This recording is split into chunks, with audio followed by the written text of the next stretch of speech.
사무엘상 7장 12절 말씀 제가 번독해 드리겠습니다.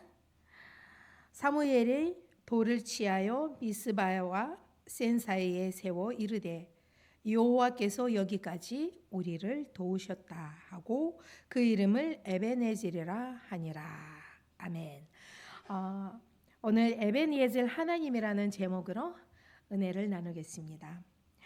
우리가 살아오는 이게 배경과 또 여러 가지 상황이 있죠. 그렇죠? 다 다르죠.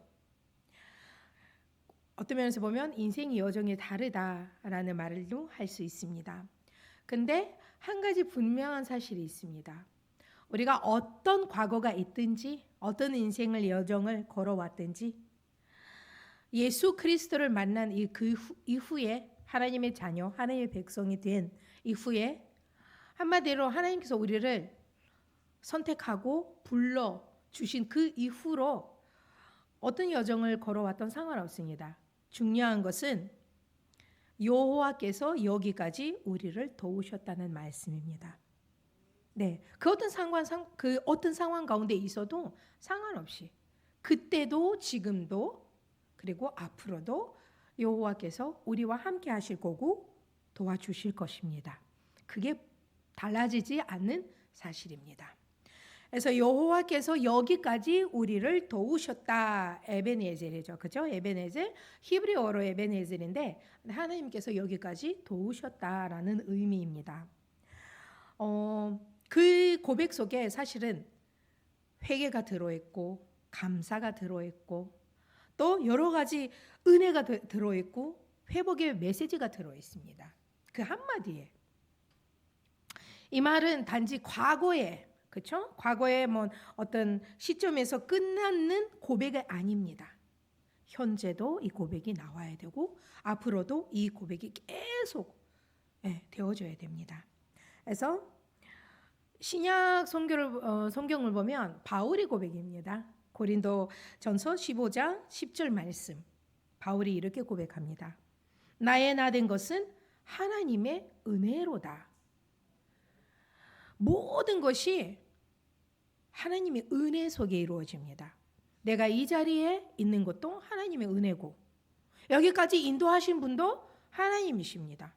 물론 내 발로 내가 걸어왔지만 근데 하나님께서 내 길을 인도해 주셨습니다. 이거를 우리가 기억을 하셔야 됩니다. 그래서 오늘의 내가 된 것은 전적으로 하나님의 은혜임을 우리가 매일매일 고백을 할 수 있어야 됩니다. 그래서 구약시대 다윗도 이렇게 고백합니다. 여호와께서 내가 도움이 되지 않으셨다면 내가 벌써 무덤 속에 드러누워 있었을 것이다. 맞는 말씀이죠. 그렇죠? 여호와께서 하나님께서 나와 함께 하시지 않고 도움을 주시지 않았으면 인도를 하시지 않았으면 나는 벌써 그죠? 저도 마찬가지입니다. 나이 상관없습니다. 갓 태어난 아이도 죽을 수도 있고, 그렇죠? 이거는 여호와 손 아래 있습니다. 우리 인생이 여호와 손 아래 있습니다. 다윗의 고백. 모든 것에 하나님의 손이 있습니다. 절대 주권 속에 우리 인생이 있습니다. 그래서 오늘 말씀에 따라 첫 번째 에베네젤 하나님을 발견하라. 우리가 에베네젤 하나님을 우리 삶 가운데서 발견해야 합니다. 그냥 말씀을 듣고 에베네젤 그래 하나님께서 여기까지 도우셨다. 모르는 사람이 없죠. 근데 우리가 매일매일 모든 순간마다 상황 속에서 삶 속에서 에베네젤 하나님을 발견해야 됩니다. 사무엘상 7장을 보면요. 단순한 전쟁에서 이스라엘 백성이 승리했다. 그 얘기가 아닙니다. 그렇죠? 근데 7장을 다 읽어보시면요. 본문에 하나님께서 이스라엘 백성이 블레셋을 승리할 수 있게끔 도와주셨어요. 근데 그 이유가 있어요. 사실 20년 전에 이 장면에서 20년 전에 돌아가면 이스라엘 백성이 패배했거든요. 블레셋한테. 패배한 이스라엘이 오늘은 승리한 거예요. 이겼어요. 하나님이 장난치시는 거예요. 그때는 패배했고 이번에는 승리를 주셨고 왔다리 갔다리 하는 하나님이 아닙니다. 절대로 아닙니다. 이스라엘은 오랜 세월 동안 블레셋의 업체, 그쵸? 아래에 있었습니다. 눌렸어요. 자존감이 완전 떨어졌어요. 소망이 없어졌어요. 그렇게 절망 속에 있을 때 하나님께서 새로운 리더를 붙여주십니다. 그 리더가 사무엘입니다. 근데 그전에는 누구였습니까? 엘리 제사장이었어요. 그 두 아들은 뭐 했습니까? 그렇죠? 이스라엘이 물론 리더 때문에라고 할 수도 있겠지만 근데 사실은 그거 아닙니다. 이스라엘 백성이 여태까지 오직 하나님만 바라보지 않았습니다. 오직 하나님만 섬기지 않았습니다. 한마디로 믿는 사람이 교회 다니면서 예배를 드리면서 오직 하나님만, 오직 하나님의 말씀만 바라보고 붙잡지 않습니다. 뭔가가 또 있어요. 보이는 것이 있어요. 내가 의지하는 곳이 있어요. 내가 믿는 곳이 있어요. 하나님 플러스 또 뭔가가 있어요. 이스라엘 백성이 그 뭔가가 있었어요. 그 뭔가가 뭔지 아세요? 언약궤였어요. 그때 언약궤를 들고 나가면 우리가 승리를 거둘 수 있다고 생각했어요. 그런데 그게 잘못된 생각이 들어요. 잘못된 생각이었어요. 보이는 것에 의지했고 언약궤, 그 언약궤가 중요합니까? 아니죠. 하나님께서 함께 하시지 않으면 그 언약궤가 아무것도 아닙니다. 근데 이스라엘 백성은 보이는 것만 바라보고 그것만 있으면 우리가 나가서 승리를 거둘 수 있다고 확실했습니다. 확실히 믿었어요, 그거를. 근데 결과가 어떻게 됐습니까? 망했어요. 실패했어요. 패배했어요. 근데 그것도 끝이 아니에요. 패배한 다음에 우리가 어떻게 해야 됩니까? 하나님 앞에 무릎을 꿇어야 됩니다. 하나님께 여쭤봐야 됩니다. 하나님 도대체 왜 우리가 패배했습니까? 하나님 우리가 누구의 이름으로 어떻게 그 전쟁에 나가는데요. 그죠? 왜 우리가 패배했습니까? 왜 수많은 사람이 죽었습니까? 왜 우리가 언약궤를 빼앗겼습니까? 물어야 돼요. 근데 이스라엘 백성은 그렇게 하지 않았습니다. 묻지도 않고 따지지도 않고 물어보지도 하나도 아무것도 안 했어요. 기도도 하지 않았어요. 근데 하나님께서 그 이후로 사무엘을 보내주셨어요. 하나님이 이스라엘 백성과 얘기하지도 않았어요. 말씀 주시지도 않았어요. 너희들 알아서 해. 근데 이스라엘이 어떻게 했어요? 우상을 섬겼어요. 하나님과 플러스 우상. 근데 사무엘을 세웠을 때 사무엘이 어떻게 했습니까? 우리가 7장을 다 읽어야 되는데 근데 제일 중요한 12절을 읽었어요. 그 전에 말씀을 보면요. 사무엘이 어떻게 했냐면요. 3절을 보면요. 1절에서 11절 거기에 보면 사무엘이 이스라엘 백성들한테 회개하라고 해요. 너희 가운데 우상을 다 버리라고 해요. 먼저 우상을 버려. 먼저 우상을 버려. 그 다음에 어떻게 하라고 했어요? 기도해. 회개해. 그래서 이스라엘 백성이 어떻게 해야 될지 몰랐잖아요. 근데 사무엘의 도움으로 이스라엘 백성이 다 그대로 행했기 때문에 결국은 싸움에 나섰을 때 승리를 거둔 거예요. 그래서 승리를 거둔 그 이후에 사무엘이 그 자리에 돌을 세운 거예요. 그게 에베니에셀이에요. 여기까지 하나님이 우리를 도우셨다. 근데 그게 여기까지, 그럼 여기까지만 도우시고 다음에 안 도와주신다. 그 말이 아니에요. 여기까지, 그럼 과거에도 너희들의 고생할 때도 그 블레셋 때문에 고생하고 어려움 당하고 힘들고 그때도 하나님께서 함께 하셨다고 말씀하십니다. 그때도 그리고 지금도 그게 여기까지 도우셨다라는 말씀입니다. 그때 하나님이 외면하지 않았다. 버리지 않았다. 너희와 함께 너희들과 함께 계셨다라는 말씀의 의미예요. 그때와 지금과 앞으로도 똑같이 하나님께 함께 하신다. 다만 하나님께서 왜 패배를 허용하셨고 하나님께서 왜 고난을 허용하셨고 왜 하나님이 그때 말씀을 주시지 않았을까요? 이스라엘 백성이 해야 될 일이 있었기 때문입니다. 그 일은 바로 예배 회복이에요. 하나님과 관계를 회복하시기를 하나님께서 원하셨어요. 그거를 기다리셨어요. 오늘도 마찬가지입니다.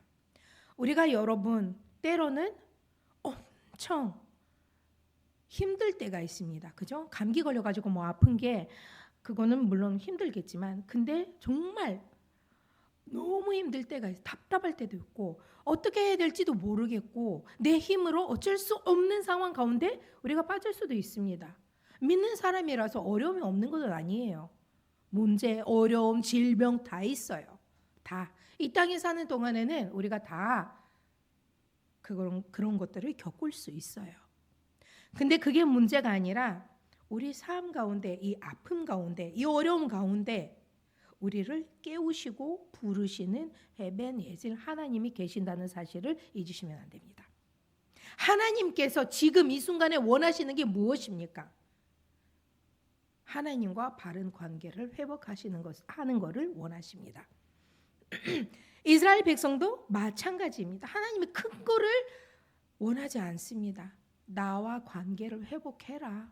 나에게 와서 무릎을 꿇어라. 내 말씀을 구해라. 구했으면 들어라. 이거예요. 다른 거 아닙니다.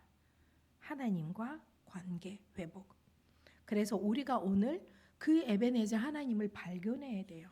우리 삶 가운데, 우리 현장 가운데, 우리 가정 가운데, 인간 관계 가운데, 일터에서 우리가 그 하나님을, 에벤에zer 하나님을 발견하셔야 됩니다. 두 번째, 에벤에zer 하나님을 체험해야 합니다. 아까 제가 말씀을 드렸듯이 리더가 중요합니다. 그죠? 하나님의 영광을 떠나게 하는 리더가 있다면 하나님의 영광이 나타나게 하는 리더가 있습니다. 사무엘 같은 리더입니다. 그게 꼭 목회자여야 된다라고 생각하시면 틀렸습니다. 여러분들이 가정과 일터와 학교, 내가 가는 그 현장의 리더입니다. 하나님께서 여러분들을 리더로, 영적인 리더로 불러주셨습니다. 네, 그 현장에, 그 불신의 현장에 나를 영적인 리더로 불러주셨습니다. 그럼 나는 패배를 갖다주는 리더인가? 아니면 승부를 갖다주는 리더입니까? 내가 하나님의 영광이 나타나게 하는 리더입니까? 아니면 오히려 나타나지 않게 하는 리더입니까? 성경에 이렇게 기록되어 있습니다. 이스라엘 백성이 어떻게 그 놀라운 회복과 승리를 경험했을까요? 어떻게? 리더 덕분에 이스라엘 백성이 제일 먼저 6절 말씀, 우리가 여호와께 범죄하였나이다 고백을 해야 됩니다. 하나님 앞에 우리가 고백을 해야 됩니다.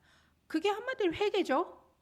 회개라는 것이 꼭 주님 용서하여 주시옵소서, 이것도 회개입니다. 이런 회개입니다. 근데 불신자는 어떤 회개여야 돼요? 하나님께 돌아와야 돼요. 예수 그리스도를 내 구조로, 내 그죠? 주님으로 영접을 해야 됩니다. 그게 회개예요. 그런 신자는 만약에 내가 이스라엘 백성처럼 종교적인 행위 그리고 보이는 하나님을 뭔가를 가지고 다닌다. 내가 물론 하나님을 믿겠지만 근데 이것 있어야 된다라고 있다면 그 생각 안 보이는 것도 있습니다. 그렇죠? 하나님 빼고 또 뭔가를 의지하고 원하는 거 그거 회개예요. 하나님께서 그거를 원해요. 그런 회개를 180도 돌아서는 거. 우리가 지금 하나님 앞에 있는데 우리가 돌아서 있거든요. 다시 하나님을 바라봐야 됩니다. 그 회개를 하나님께서 원하십니다. 그래서 이스라엘 백성이 어떻게 했습니까?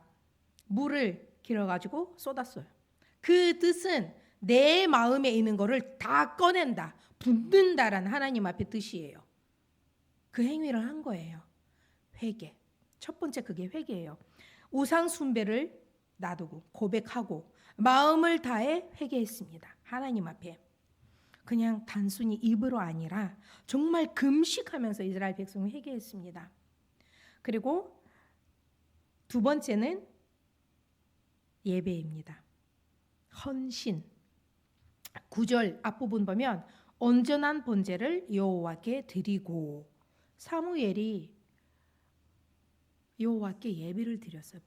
번제를 드렸어요. 온전한 번제를. 번제는 자신의 전부를 여호와께 드린다는 의미입니다. 오늘 우리가 번제는 우리의 삶입니다. 나의 마음, 내 삶, 하나님께 드리는 것입니다. 그 말은 내 시간, 내가 가지고 있는 재능, 내가 가지고 있는 재물, 그죠? 물질, 하나님께 드린다는 번제입니다. 이사야 43장 1절에서 2절 보면요, 너는 내 것이라고 하나님께서 말씀하셨습니다. 하나님께서 우리를 선택하여 불러주셨고 내 것이라고 말씀하셨습니다. 그렇다면 우리도 내 삶이 없습니다. 내 돈이 없습니다. 내 지능이 없습니다. 내 거 어디 있어요? 내 거가 없습니다. 하나님께서 너는 내 것이라고 했어. 그럼 내가 하나님 것이라면 내가 가지고 있는 것들이 다 하나님의 것입니다. 그거를 우리가 주님께 감사한 마음으로, 회개하는 마음으로 헌신해야 됩니다. 세 번째, 부르짖는 기도. 9절 우리 후반 부분이 여호와께 부르짖음에 여호와께서 응답하셨더라. 우상 버리고 회개하고 내 삶을, 내 모든 것들 하나님께 드리고 번제를 드린 다음에 이젠 하나님께 구한 거예요. 부르짖으면서 기도를 하는 거예요. 그때 여호와께서 응답하셨습니다. 단순한 기도가 아니죠. 그렇죠? 간절한 부르짖음의 기도입니다. 간절한 기도. 기도하는 형식이 아니에요. 그냥 진짜로 하나님을 붙잡고 정말 이젠 의지할 것도 없고 오직 주만 바라보면서 주님 주신 말씀을 받기를 원하는 그 갈급한 마음으로 하나님께 기도하되 응답하셨습니다. 그리고 네 번째, 이젠 도전입니다. 11절 말씀.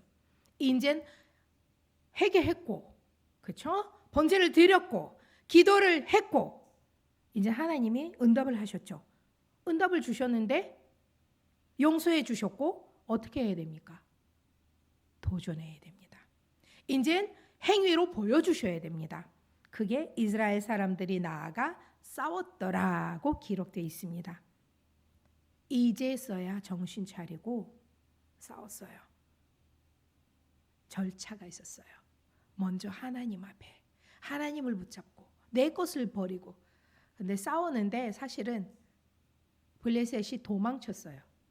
한 자리 싸운 게 아니라 계속 따라간 거예요. 이스라엘 백성이. 그 자리가 이젠 승리한 자리가 에베네에셀이에요. 여기까지 하나님께서 도우셨다. 우리를 도우셨다. 우리가 기도하고 용서받고 그냥 여기서만 끝난다면, 우리가 행동하지 않는다면 하나님의 역사를, 에베네에셀 하나님을 우리가 체험할 수가 없습니다. 불가능합니다. 말씀을 받고 적고 기도 이 자리에서 하고 용서를 받고 응답을 받고 나가가지고 행동으로 옮기지 않으면 에베네에셀 하나님을 우리가 체험할 수가 없습니다. 결론입니다. 나에게 에베네에셀 하나님이 있는가? 혹시 여러분 가운데 이런 마음을 가진 분이 계시겠죠? 에베네에셀이라는 말이 나에게는 와닿지 않다. 반대로 아멘입니다. 와닿습니다. 근데 이런 분들도 계시고 이런 분들도 계십니다. 근데 우리가 기억해야 될 거는 하나님이 도우셨다면 그럼 계속 도우실 겁니다. 하나님께서 계속 우리와 함께 계시고 그럼 도우셨다면 왜 나는 이 꼴이에요? 왜 아무것도 안 돼요? 왜? 오늘 말씀에 나왔죠. 하나님께서 원하시는 게 있어요. 하나님과 관계를 회복하세요. 내가 지금 내 힘으로 살지 않을까? 나는 지금 내 계획대로 가지 않을까? 생각해 보세요. 네, 하나님은 다 괜찮다고 말씀하십니다. 돌아오기만 하면 된다라고 말씀하십니다. 왜냐하면 우리가 교회 안에서 있어도 예배를 드리면서도 마음은 어디에 다른 데 떠나 있는 분들도 계시거든요. 꼭 뭐 성도들뿐만 아니라 목회자들도 마찬가지입니다. 모든 사람들. 그래서 하나님께서 에벤예젤이라는 말씀을 주십니다. 그래서 여러분들이 정말 내가 회개해야 될 거 있는지 생각하시고 정말 나는 진심으로 하나님 앞에 예배를 드리고 있는지 헌신하고 있는지 나는 정말 진심으로 온 마음 다해 하나님께 부르짖고 있는지 나는 믿음으로 나아가고 있는지 강단의 말씀 붙잡고 우리 원단의 메시지를 붙잡고 그렇게 하고 있는지 한번 확인하는 시간이 되시기를 바랍니다.